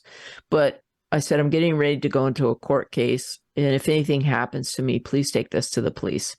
Because I knew in that court case that I would release certain things that would expose certain things that happened in NXIVM.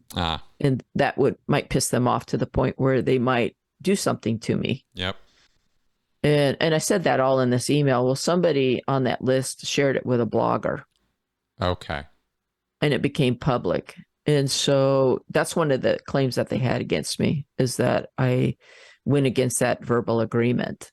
And so then they had all different kinds, like I ruined, millions of dollars worth of their business and all of these claims. Well, I couldn't find an attorney that would represent me. They Googled NXIVM and saw their litigious activities, and they said, oh, no, we don't have that in our budget. Yep. Because it was going to cost an attorney, $500 million or $500,000 to represent me. And so I didn't blame them, Jesus. but, Yeah, I know. I get it.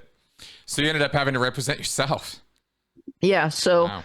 I reached out to Peter Skolnick. He was the one who represented Rick Ross. And I said, I have to do this thing. And, I don't even know what I'm doing. And I said, well, I can't represent you, but, I'll help you in any way I can. And then I reached out to Joe O'Hara, who had been a consultant of NXIVM. And he said, well, I'll help you in any way I can. And then I took this online course that's called How to Win in Court. Nice. And it just took you through like different kinds of motions, how to subpoena somebody, what a motion to quash was, what a motion, what different kinds of motions were. And so I studied that. And then I went into therapy, and I waited as long as I possibly could to file for bankruptcy. Mm-hmm. You have a certain amount of time, and, and like how to deal with creditors and stuff like that, how to write them letters and tell them that you're filing for bankruptcy. And then I worked with a bankruptcy attorney on, how long I could wait and what's the best way to fill out the forms and all this kind of stuff. And so my partner and I both had to file for bankruptcy, and then we both got sued, and the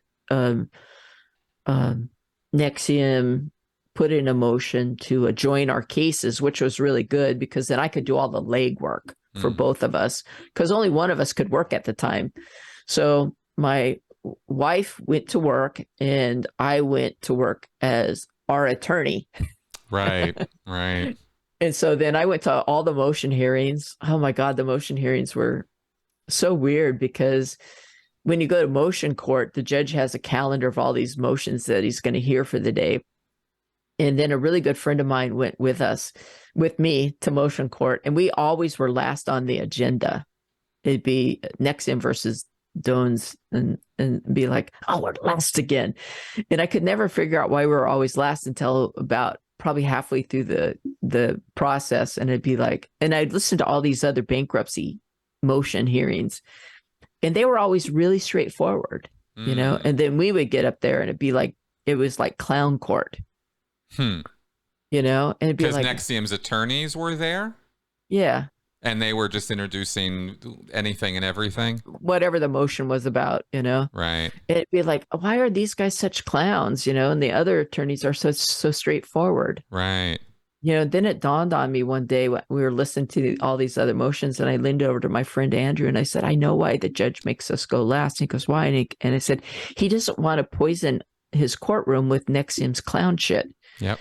Yep. And I would catch them in lies and stuff. And I remember the day that I was there the first day I was there as a pro se, defendant, and the judge is kind of like giving me a stern talking to about, these are very serious charges against you, Miss Stones. And you need an attorney, and I'm standing there and I'm like shaking and kind of crying. And I said, I understand that, Your Honor, and I understand you don't want a pro se attorney in front of you. And I said, but no one will represent me. I've called, pretty much every attorney in the Pacific Northwest, and nobody will take me. They just see how litigious NXIVM is. And, this is going to cost $500,000. And, nobody wants to take me pro bono. And I said, but, I know you don't want a pro se attorney in your courtroom. And I said, but I will do my very best to represent myself as professionally as I can. And this is a cult. And I said, it'll take me about 90 days to prove to you that these charges against me are fake and that they are a cult. And these attorneys over here are representing a litigious cult.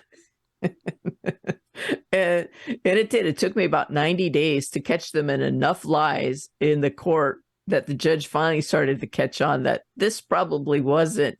I mean, they're throwing the Brofman name around, and they're throwing around, they're a multi-million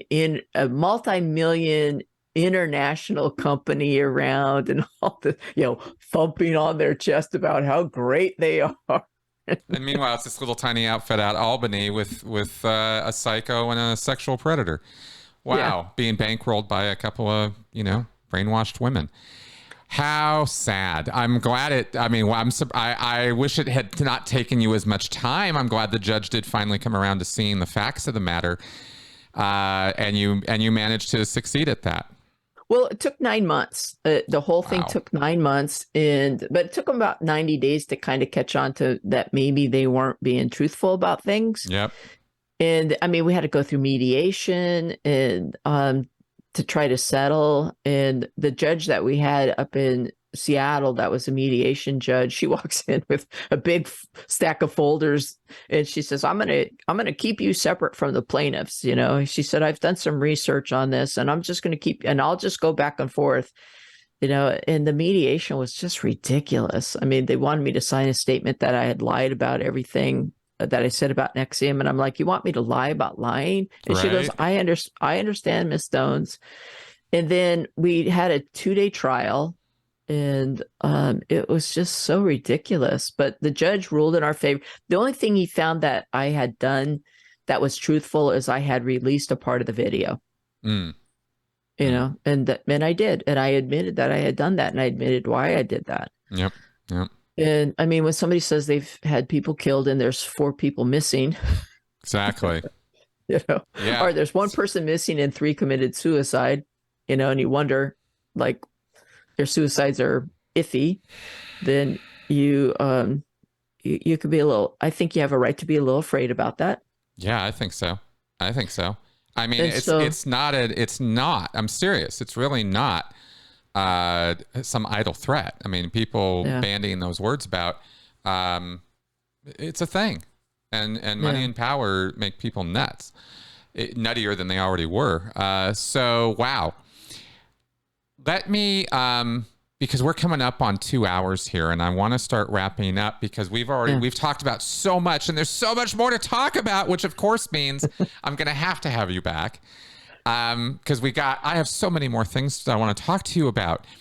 In fact, maybe this might be a longer story. I don't know, but let me ask you about it right now. Is is there a short version of this, or should we do another show about it in terms of your experience with the New York State Attorney General and what the hell happened there that it all just went poof?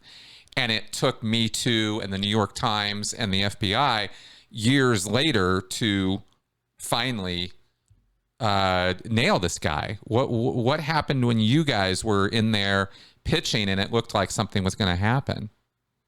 Yeah, we don't know. We never got an answer from them. I mean, we sent them lots of information about all different kinds of stuff. And then they finally said, don't send us any more information. And we said, oh, okay. And God, we sent them, so much information. And then we thought, oh gosh, we have them, on so much stuff. And then we just never heard back. And we can only chalk that up to they had so much protection in the Northern District. And well, I'll tell you, I wish that were the only explanation, but I'll tell you, the lethargy and lack of interest in prosecuting crimes like this in a criminal sense is like in criminal court, so much of this stuff gets shoved over to civil courts, a civil matter, not our problem, not our circus, not our monkeys, prosecutors. I don't think I can win this case, so screw it. I'm not even going to try. I mean, there's a lot of other nonsense that goes on in these in deciding whether to take something to court or not. Not at all implying or trying to say that's what's going on here. Just throwing it out there that also happens in these things. What the weird thing about it though is they contacted us. We didn't contact. Oh, did they? Oh, well, that's good. Okay, well then there was definitely interest of some kind.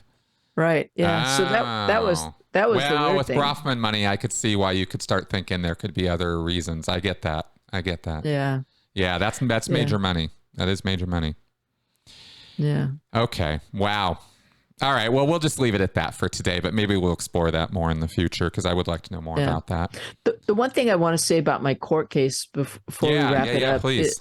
is the judge made a ruling in my court case about the confidentiality agreement that we signed that for a lot of cults, that was precedent setting because they said that, we all signed a confidentiality agreement and the judge set a precedent in my case that unless we are wearing sashes and we're in a classroom and the mission statement is read, their confidentiality agreement is not upheld.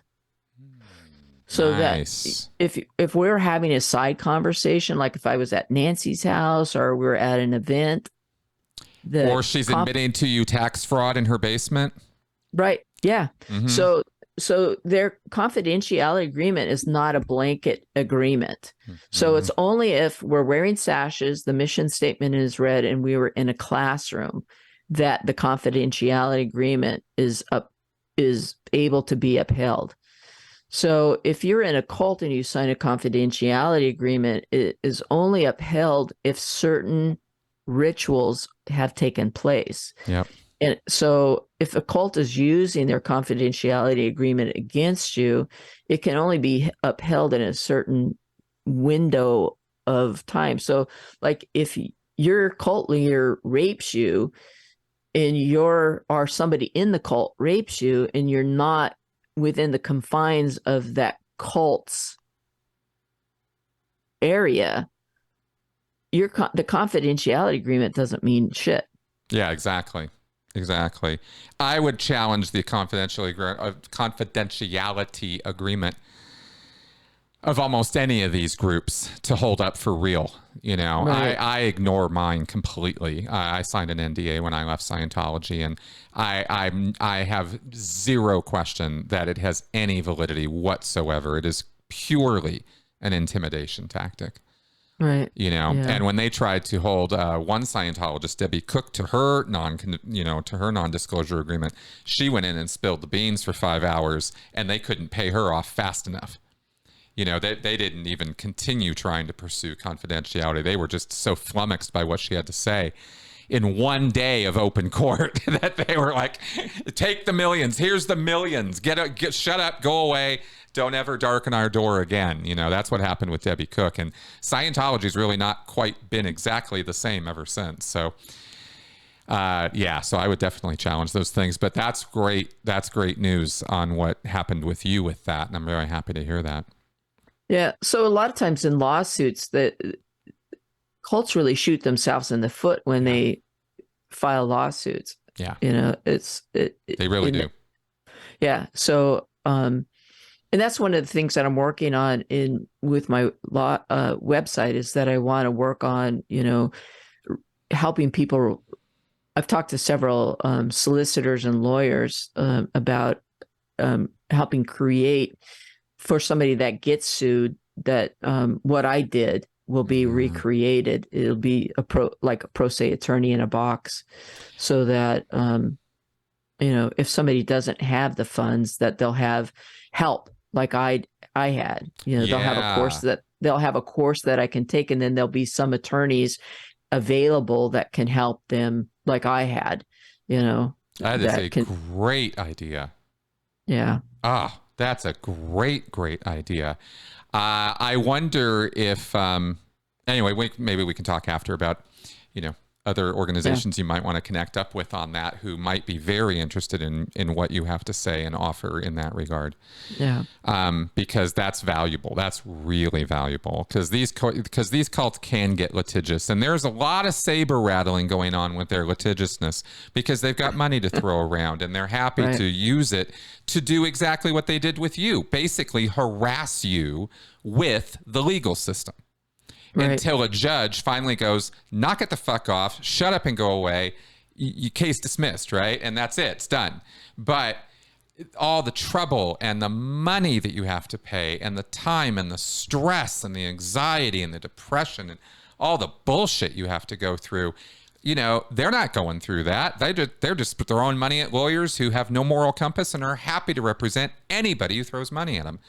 So it's a really nasty system in that regard, you know, and so any resources that would help ex-members to empower and fight back against that and not have to go so far down the rabbit hole of despair on that would be awesome. Right. And then if they had a whole team to help them. Yeah, exactly. You know? Yeah. A lot of people want to be therapists when they leave cults, but what if we had a whole group of people that just wanted to be like legal aid people? Exactly. You know? Exactly. I'll tell you, it's needed. For folks out there, audience members, people who might be legally trained, or even paralegals, or people who have understanding of how the legal system really works, not the fucking Law and Order bullshit that you see on TV. Just forget all of that. None of what you see on TV is useful to you in reality when it comes to court cases, okay? Just dump all of it. You don't know anything. Real people who really are trained in the law, real lawyers and paralegals and judges and people who are connected with that whole thing, do kind of get how it actually works. And those are people we really do need coming into this space and helping the victims of these groups. We really do. I can't stress enough. We have the whole therapy side, but Susan, you're bringing up a really great point, and I'm really glad you are. This is really important for people. Yeah, much needed. Yeah, big time. So I'm really glad you're working on that. Well, let's go ahead and wrap up, huh? Yeah. Let's do that. I mean, we just have to kind of arbitrarily cut it off, because quite honestly, you and me have enough experience here to talk about this for about another 10 hours. I got so many more questions about Keith and those 3 days, for example. I got all kinds of questions just about that. You know, the 2 days you were sitting there with him full time, I imagine that was quite eye-opening for you. Yeah. Yeah. All right, folks. Well, this is I decided along the way here, you know, I've produced a series of interviews called the Scientology Experience, where I have interviewed former Scientologists who have shared their regular, normal Joe, not the Mike Rinders of the world, not the mucky mucks, but just the regular people who were involved. What happened to them? You know, what did they go through? this episode here is a bit of the NXIVM experience. You know, it's a bit of a what happens in this group? What did they do to people at not just at the highest levels, but you know, at the lowest too? Because it's kind of, you know, universally awful all around. and so Susan, again, thank you very much for taking the time to share your information and story with me today. Oh, you're so welcome. Awesome. All right, folks. I hope that you found this this couple hours of work here entertaining, informative, and educational. That is the entire point of this. And I hope you will continue to support the show, support the channel. Of course, Patreon supporters are the ones who are really keeping this whole thing going, but everybody who contributes in this is absolutely appreciated. So thank you very much for all your support out there. It really does mean a lot to me. And on that happy note, I will see you guys next week. Bye-bye.